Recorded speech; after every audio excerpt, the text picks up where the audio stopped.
Hello everyone, PDA class में आपका हार्दिक स्वागत है। अपन कंटिन्यू कर रहे हैं उसी यूनिट को, हाई रिस्क वाली, मतलब हाई रिस्क ऑफ न्यूबॉर्न जो यूनिट थी अपनी, या हाई रिस्क ऑफ चाइल्ड जो यूनिट थी, उसी को कंटिन्यू कर रहे हैं और आज उसकी लास्ट क्लास है। अपन ने जो पिछली क्लास में डिस्कस किया था, जो माइनर डिजीजेस थी, 5 माइनर डिजीज थी, कौन कौन सी थी? एक तो थी प्रीटर्म, किसको बोलेंगे अपन, क्या होता है ये, क्या साइन एंड सिम्टम होते हैं इसके। नेक्स्ट, पोस्टर्म बेबी क्या होता है, और लो बर्थ वेट क्या होता है, इनके बारे में अपन ने देख लिया था पहले। नेक्स्ट बचे थे small for gestation age and large for gestation age, 2 बचे थे। इन दोनों को देखना है। देन इसके बाद में अपन क्या करेंगे, जो 5 ये डिजीज है, इन 5 डिजीज का एक साथ क्या करेंगे, मैनेजमेंट करेंगे। ठीक है, तो आज है small for gestation age and large for gestation age. Full form क्या है? Small for gestation age and large for gestation age. ठीक है, क्या होता है ये small for gestation age and large for gestation age? यहाँ पर एग्जामिनर क्वेश्चन देता है, जिसके अंदर क्वेश्चन में पूछता है बच्चे का मतलब गेस्टेशन एज दे दिया, कोई भी गेस्टेशन एज दे दिया और बच्चे का बर्थ वेट दे दिया। वहाँ से पूछेगा कि ये लो बर्थ वेट बेबी है या फिर स्मॉल फॉर गेस्टेशन एज या फिर लार्ज फॉर गेस्टेशन एज, ऐसा कोई बेबी है तो इसी के लिए जो small for gestation age baby है, इसको क्वेश्चन को सोल्व करने के लिए 2 चीजें देखनी होती है। फर्स्ट वन, क्या होता है ये अभी देखेंगे अपन, एग्जाम्पल के थ्रू भी अपन समझेंगे क्या होता है small for gestation age.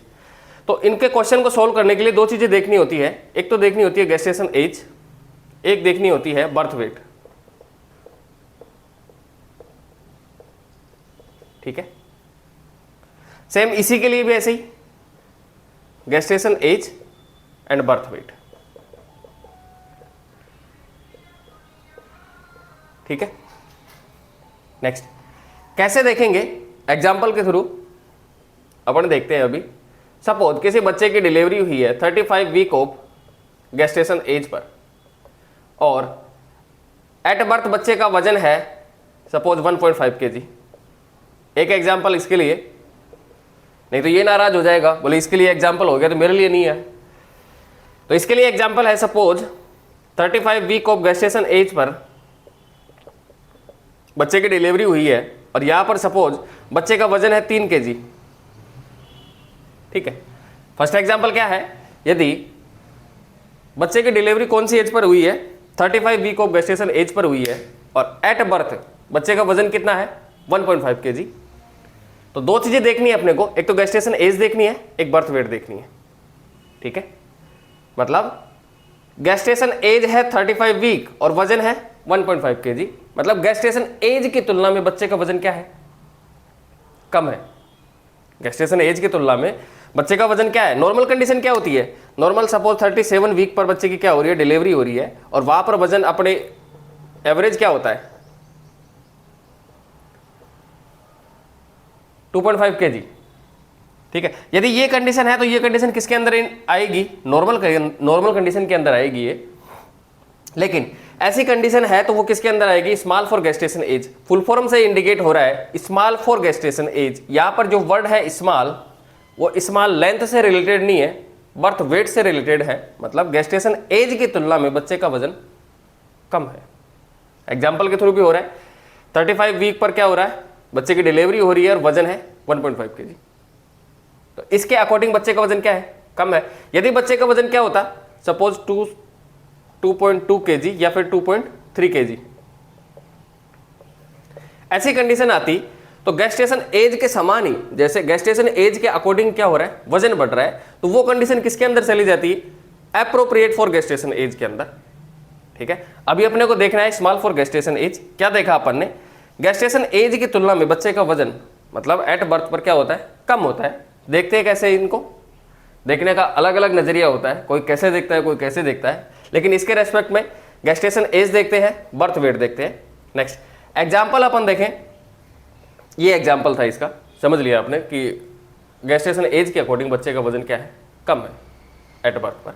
Next है लार्ज फॉर गेस्टेशन एज। क्या होता है, ये भी इंडिकेट कर रहा है लार्ज, मतलब ये लेंथ से इंडिकेट नहीं हो रहा है, मतलब लेंथ को नहीं बता रहा है, ये लेंथ को इंडिकेट नहीं कर रहा है, मतलब गेस्टेशन एज की तुलना में बच्चे का वजन ज़्यादा है। गेस्टेशन एज की तुलना में बच्चे का वजन ज़्यादा है, वही दो चीज़ों से इनको भी देखेंगे। एग्जाम्पल से देखें, 35 वीक ऑफ गेस्टेशन एज पर यदि क्या हो रही है, डिलीवरी हो रही है, और वहाँ पर बच्चे का वजन कितना है, 3 kg। बच्चे का वजन कितना है, 3 kg। मतलब गेस्टेशन एज की तुलना में बच्चे का वजन एट बर्थ पर क्या है, ज़्यादा है। वो किसको इंडिकेट करेगा, लार्ज फॉर गेस्टेशन एज। क्यों हो रहा है ये, इसके पीछे जो लॉजिक था वो अपन ने पहले पढ़ चुका है।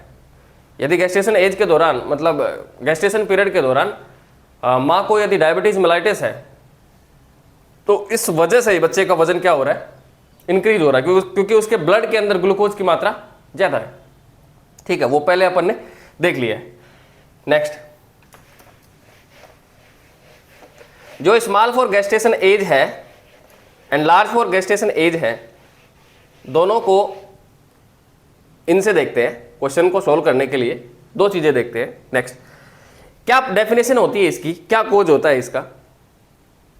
इसकी डेफिनेशन होती है, यदि बच्चे का एट बर्थ वजन, बच्चे मतलब डेफिनेशन यहां से बनेगी अकॉर्डिंग टू WHO, यदि बच्चे का एट बर्थ वजन गेस्टेशन एज की तुलना में 10% कम हो, सॉरी, यदि बच्चे का वजन एट बर्थ पर गेस्टेशन एज की तुलना में 10% कम हो, कितना हो,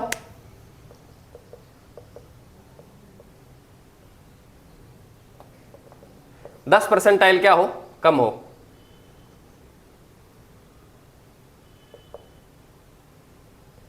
तो ये कंडीशन किसको इंडिकेट करेगी, स्मॉल फॉर गेस्टेशन एज को। डेफिनेशन फिर से सुने, यदि एट बर्थ पर बच्चे का वजन गेस्टेशन एज की तुलना में 10% कम हो, परसेंटेज नहीं बोल रहा मैं, 10% कम हो, उस कंडीशन को क्या बोलेंगे, small for gestation age. Next, small for gestation age के कोज क्या होंगे, जो अपन ने LBW के कोज देखे थे ना, वो सभी के सभी कोज क्या आएंगे, स्मॉल फॉर गेस्टेशन एज के कोज आएंगे। मतलब फीटल से मतलब बच्चे से रिलेटेड कोई कोज हो सकता है, माँ से रिलेटेड कोई कोज हो सकता है, या फिर प्लेसेंटा से रिलेटेड कोई कोज हो सकता है। वो सभी कोज किसके अंदर आएंगे, स्मॉल फॉर गेस्टेशन एज के अंदर। जो LBW वाले कोज है वो अपने पिछली क्लास में देख लिए थे। नेक्स्ट है लार्ज फॉर गेस्टेशन एज। इसकी डेफिनेशन क्या है, according to WHO, at birth बच्चे का वजन या फिर जन्म के समय बच्चे का वजन गेस्टेशन एज की तुलना में 90% ज्यादा हो। कितना ज्यादा हो, 90% ज्यादा हो, तो इस कंडीशन को क्या बोलेंगे, large for gestation age. Definition फिर से सुने, अकॉर्डिंग टू WHO, यदि बच्चे का वजन एट बर्थ पर गेस्टेशन एज की तुलना में 90% ज्यादा हो या 90% से ज्यादा हो, तो इस कंडीशन को क्या बोलेंगे, लार्ज फॉर गेस्टेशन एज। ठीक है, इसके कोज क्या होंगे, अभी देखा अपन ने, यदि मां को डायबिटीज मेलाइटिस है गेस्टेशन पीरियड के दौरान, गर्भावस्था के दौरान मां को यदि डायबिटीज मेलाइटिस है, तो बच्चे उसको पॉसिबिलिटी है कि बच्चा कैसा होगा, लार्ज वेट का होगा, बड़े वेट का होगा, ज्यादा वजनी होगा बच्चा। क्यों होगा, ये अपन ने पहले डिस्कस कर लिया है, क्योंकि उसके ब्लड के अंदर, माँ के ब्लड के अंदर ग्लूकोज की मात्रा ज़्यादा होगी, और ज़्यादा ग्लूकोज की मात्रा ज़्यादा होगी, वहाँ पर भी सप्लाई उसकी ज़्यादा होगी, न्यूट्रिशन सप्लाई ज़्यादा होगी, तो बच्चे का वेट ज़्यादा होगा। क्या देखा अपन ने, किससे डिसाइड करते हैं, और डेफिनेशन क्या है, यदि एट बर्थ पर वजन गेस्टेशन एज की तुलना में 10% ज़्यादा हो, तो वो क्या होगा, स्मॉल फॉर गेस्टेशन एज। कोज क्या होंगे, जो LBW के कोज होंगे वही सेम होंगे। Next, large for gestation age क्या होता है, वही दो चीज़ों से इनको भी देखते हैं, क्वेश्चन जब देखते हैं तो सोल्व करते हैं। तो डेफिनेशन क्या बनी, अकॉर्डिंग टू WHO, बर्थ पर वेट गेस्टेशन एज की तुलना में 90% से ज़्यादा हो। ठीक है, तो वो क्या हो गया, लार्ज फॉर गेस्टेशन एज। कोज क्या है, डायबिटीज मेलाइटिस यदि माँ को है गर्भावस्था के दौरान, तो वो किसको इंडिकेट करेगा, या उसके अंदर किसकी पॉसिबिलिटी होगी, large for gestation age baby की पॉसिबिलिटी होगी। एक वर्ड और आता है, appropriate for gestation as.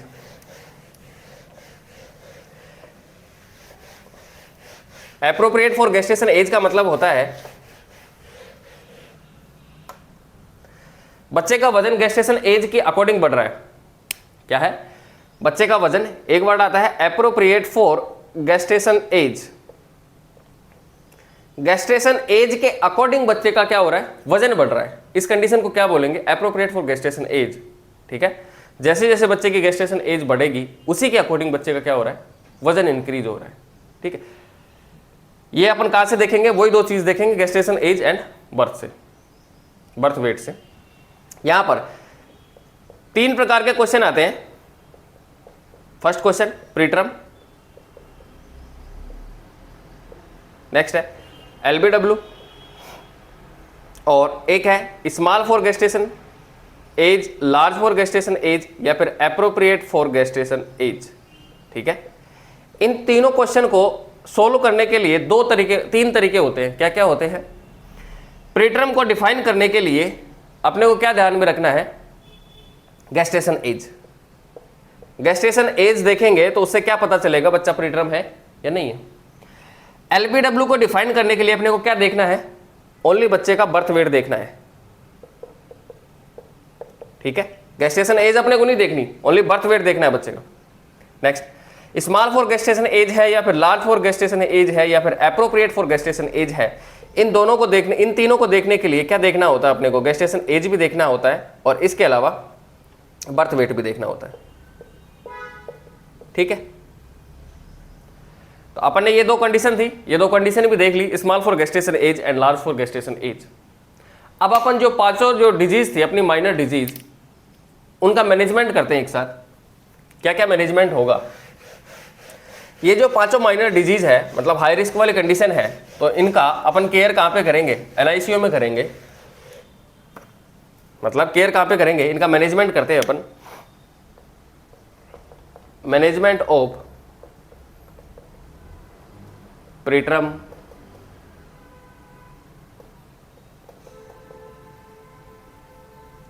पोस्टट्रम, LBW, small for gestation age and large for gestation age. इन सभी का अपन मैनेजमेंट एक साथ देखते हैं। और मैनेजमेंट कहाँ पे करेंगे इनका मैनेजमेंट करेंगे, क्योंकि ये हाई रिस्क वाली कंडीशन है तो एनआईसीयू में करेंगे। तो care at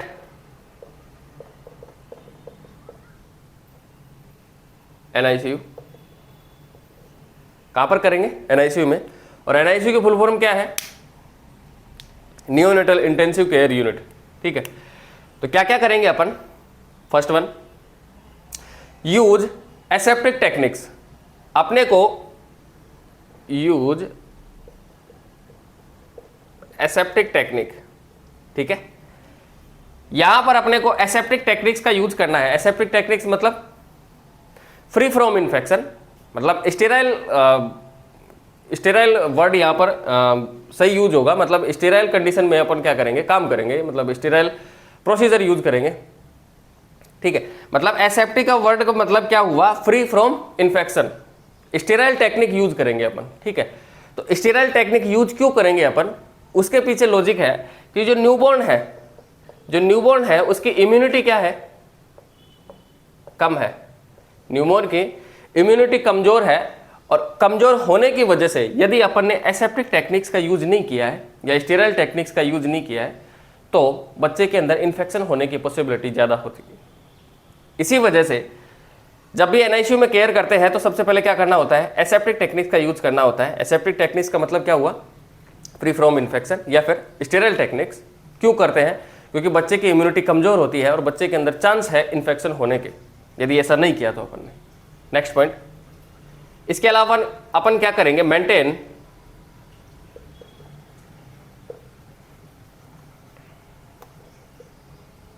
breathing in child. ठीक है, बच्चे के अंदर ब्रीथिंग को मेंटेन करना होता है। कैसे करेंगे, फर्स्ट वन पहले भी देखा अपन ने, ये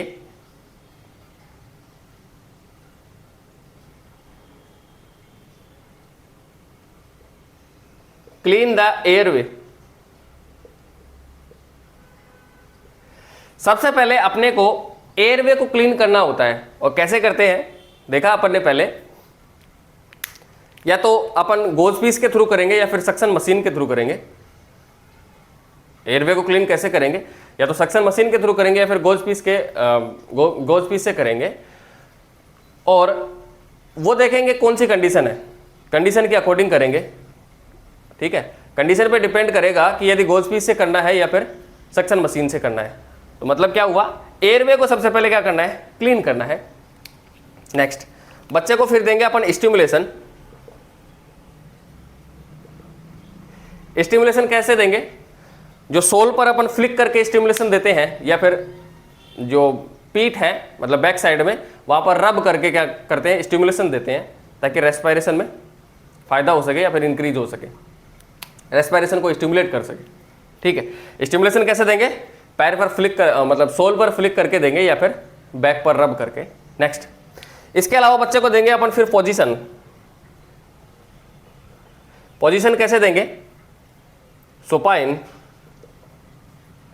विथ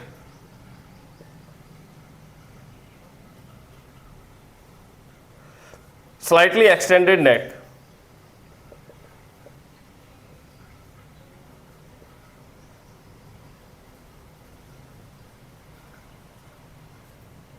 ये क्या है, ये है फ्लेक्शन, ये है एक्सटेंशन। तो अपन बच्चे की नेक को क्या करेंगे, स्लाइटली एक्सटेंड करेंगे। क्यों करेंगे, ताकि एयरवे के अंदर एयर अच्छे से जा सके। पोजीशन कौन सी देंगे, सुपाइन पोजीशन देंगे और स्लाइटली एक्सटेंड करेंगे नेक को, ठीक है। ये जो पॉइंट मैं बता रहा हूँ वो पहले आपने देख लिए हैं। नेक्स्ट इसके अलावा फिर करेंगे ऑक्सीजन थेरेपी देंगे, ठीक है। ऑक्सीजन थेरेपी देंगे और अपने को देखना है कि यदि ये जो 4 अपन ने किया है, जो इंटरवेंशन किया है, इनसे यदि बच्चे की हेल्थ के अंदर सुधार आता है तो ठीक है, आगे अपने को नहीं करना कोई भी प्रोसीजर। यदि बच्चे के हेल्थ के अंदर सुधार नहीं आता है, रेस्पिरेटरी प्रॉब्लम है बच्चे के अंदर, तो वहां पर अपन क्या करेंगे, पॉजिटिव प्रेशर वेंटिलेशन देंगे विथ किसके, bag and mask, Ambu bag and mask के थ्रू। मतलब यदि स्मॉल टाइम के लिए, छोटे टाइम के लिए अपने को क्या देना है, ऑक्सीजन सप्लाई इंक्रीज करनी है, ठीक है, सैचुरेशन इंक्रीज करना है, तो पॉजिटिव प्रेशर वेंटिलेशन देंगे किसके through, Ambu bag with and mask के through, Ambu bag and mask के थ्रू। यदि अपने को ज़्यादा लंबे टाइम तक देना है, ये ऐसा सप्लाई, ऑक्सीजन सप्लाई ज़्यादा लंबे टाइम तक देना है या सैचुरेशन मेंटेन करना है, तो उसके लिए अपन क्या करेंगे, ये तो शॉर्ट टाइम के लिए हुआ, लॉन्ग टाइम के लिए अपन क्या करेंगे, मैकेनिकल वेंटिलेशन देंगे।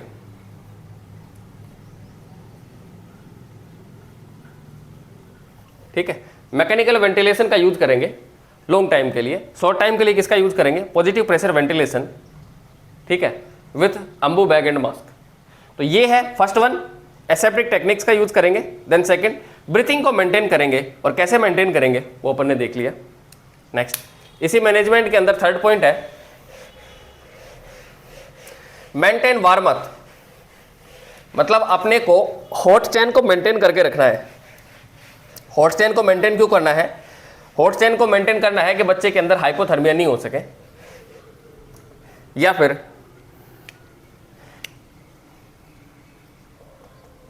बच्चा यूरिन पास करे या फिर फीकल मैटर पास करे, तो उसके बाद में बच्चे को क्या करना है, ड्राई करना है, ताकि बच्चे का टेम्परेचर कम नहीं हो सके।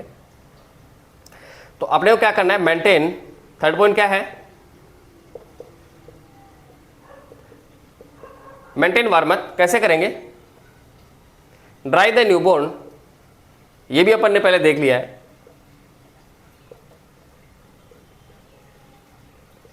विथ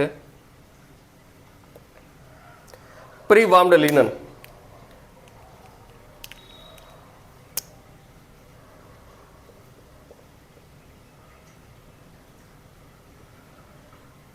या टॉवल, ठीक है।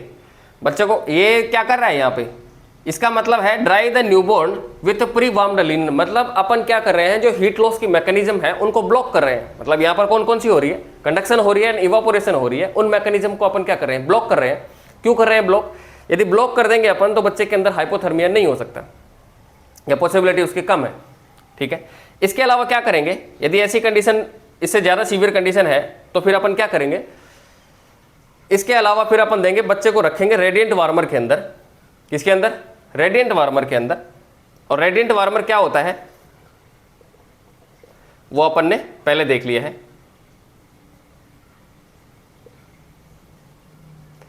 और यदि बच्चा क्या है, प्रीटर्म है या फिर इमेच्योर है या लो बर्थ वेट है, तो उन कंडीशन के अंदर बच्चे को कहां पर रखेंगे, इनक्यूबेटर के अंदर। ठीक है, मतलब नॉर्मली अपन क्या बोलते हैं कि कांच में रखा गया है बच्चे को, तो मतलब क्या निकला उसका, इनक्यूबेटर के अंदर रखा गया। ठीक है, क्या किया अपन ने, वार्मथ को मेंटेन करने के लिए बच्चे को ड्राई करना है, और ड्राई किससे करेंगे, प्री वॉर्म्ड ड्राई करेंगे बच्चे को पहले तो, और प्री वॉर्म्ड लिनन का यूज करेंगे। क्यों करेंगे, ताकि जो हीट लॉस का मैकेनिज्म है उसको अपन ब्लॉक कर सके। ठीक है, नेक्स्ट, इसके अलावा यदि टेम्परेचर बच्चे का कम है तो अपन क्या करेंगे, रेडिएंट वार्मर का यूज करेंगे, या फिर इमेच्योर बेबी है तो उसके लिए अपन इनक्यूबेटर का यूज करेंगे। और ये सभी अपन ने कहां पर देख लिया है, हाइपोथर्मिया के अंदर देख लिया है। हाइपोथर्मिया का जब अपन ने मैनेजमेंट किया था वहां पर अपन ने ये देखा था। नेक्स्ट पॉइंट है, fourth point, maintain nutrition. Nutrition को मेंटेन करना होता है, और न्यूट्रिशन को मेंटेन कैसे करेंगे,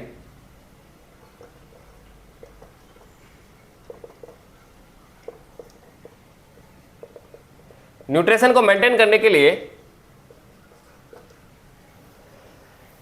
बच्चे के लिए, न्यूट्रिशन को मेंटेन करने के लिए अपन क्या करेंगे, ब्रेस्ट फीडिंग करवाएंगे, फ्रीक्वेंट ब्रेस्ट फीडिंग करवानी है।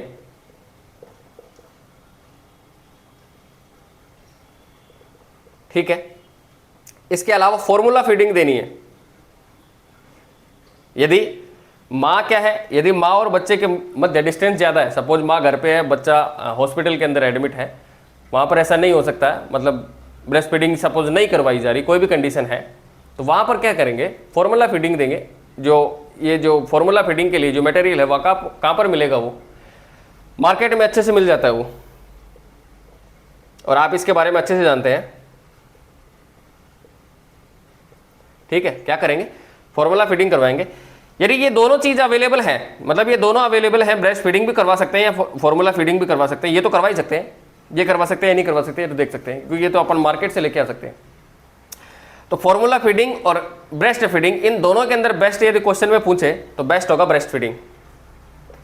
ठीक है, मेंटेन करना है किसको, न्यूट्रिशन को। न्यूट्रिशन मेंटेन कैसे करेंगे, फ्रिक्वेंटली ब्रेस्ट फीडिंग करवानी है, ताकि उसका बच्चे का न्यूट्रिशन मेंटेन हो सके। यदि ऐसा ब्रेस्ट फीडिंग ये सपोज किसी भी कंडीशन के अकॉर्डिंग नहीं करवा सकते, या किसी भी कंडीशन से, मतलब कोई भी ऐसी एबनॉर्मलिटी है, या फिर माँ और बच्चे के मध्य क्या है, दूरी है, ठीक है, तो ब्रेस्ट फीडिंग सपोज नहीं करवाई जा रही, तो वहाँ पर फॉर्मूला फीडिंग करवा सकते हैं। बेस्ट कौन सी होगी, breast feeding. Next, fifth point है, continuously monitor complication. Continuously monitor for complication, monitor for complication. क्या क्या कॉम्प्लिकेशन हो सकते हैं बच्चे के अंदर, कौन कौन से जो कॉम्प्लिकेशन है उसको अपने को मतलब असेस करना है या मॉनिटर करना है। सबसे पहले हाइपोक्सिया। हाइपोक्सिया को अपने को देखना है बार बार कि बच्चे के अंदर हाइपोक्सिया की कंडीशन तो नहीं आ रही है। इसके अलावा हाइपोथर्मिया या फिर हाइपोग्लाइसेमिया।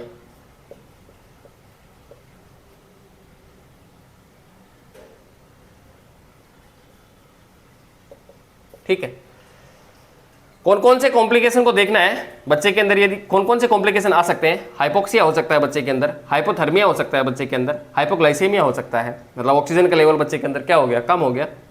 हाइपोथर्मिया हो गया, सपोज बच्चे को इनक्यूबेटर में रखा गया है, ठीक है, या फिर रेडिएंट वार्मर में रखा गया है, जो प्रोब लगी हुई है बच्चे के, तो वो प्रोब सपोज हट गई, ठीक है, तो उस वजह से भी क्या हो सकता है, बच्चे के अंदर टेम्परेचर में अल्ट्रेशन आ सकता है और बच्चे के अंदर हाइपोथर्मिया हो सकता है। नेक्स्ट, हाइपोग्लाइसेमिया बच्चे के अंदर हो सकता है। इसीलिए अपने को क्या करना है, न्यूट्रिशन को मेंटेन करना है। ठीक है, नेक्स्ट, इसके अलावा इम्यूनाइजेशन,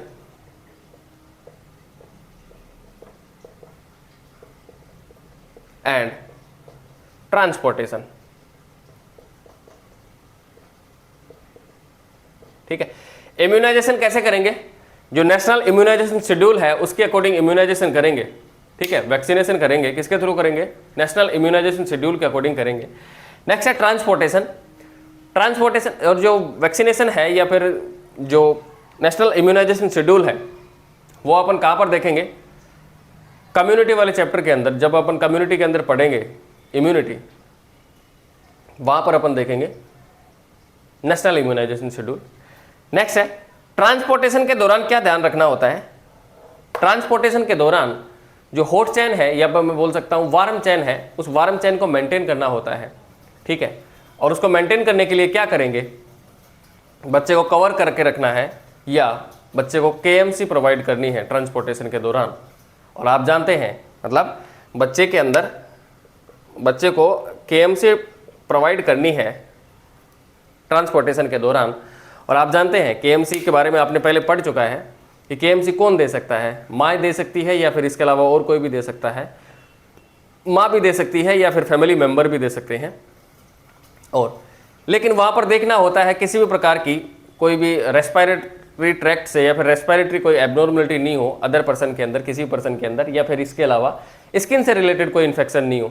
इन कंडीशन को अपने को असेस करना है, मतलब उनके अंदर एबनॉर्मलिटी नहीं है तो माँ के अलावा और कोई भी दे सकता है ये KMC। तो KMC देनी है मतलब हॉट चेन या फिर वार्म चेन मेंटेन करनी है। तो ये था मैनेजमेंट किसका, पांचों जो माइनर डिजीज हैं उनका। क्या देखा अपन ने आज की क्लास में, अपन ने देखा स्मॉल फॉर गेस्टेशन एज क्या होता है, क्वेश्चन यदि आता है तो उसको कैसे सोल्व करेंगे, और इसकी डेफिनेशन क्या होती है, इसके कोज क्या होते हैं। कोज क्या होंगे स्मॉल फॉर गेस्टेशन एज के, जो लो बर्थ वेट के कोज होंगे वही सेम होंगे। Next large for gestation age वही सेम होगा। डेफिनेशन में क्या है, जो स्मॉल फॉर गेस्टेशन एज में क्या है 10 परसेंटाइल से कम है, और यहाँ पर क्या है 90 परसेंटाइल से ज़्यादा है। कोज क्या है, डायबिटीज मेलाइटिस वाला कोज अपन ने देख लिया था।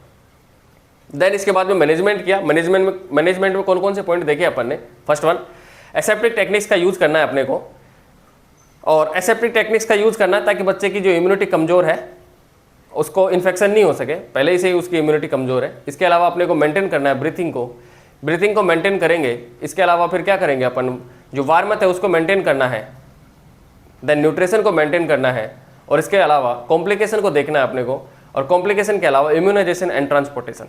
तो ये सभी अपन मैनेजमेंट करेंगे। किसके लिए करेंगे, ये जो 5 माइनर डिजीज हैं इनके लिए करेंगे अपन मैनेजमेंट। और इसी के साथ जो अपनी ये यूनिट है वो कंप्लीट होती है।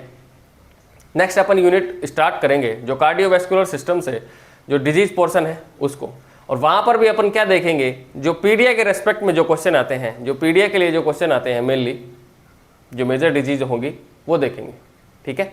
तो नेक्स्ट क्लास क्या होगी, कार्डियोवैस्कुलर सिस्टम से रिलेटेड डिजीजेज होंगी जो बच्चे के अंदर हो सकती हैं, उनको देखेंगे अपन, जैसे कि CSD। तो आज के लिए इतना ही, थैंक यू।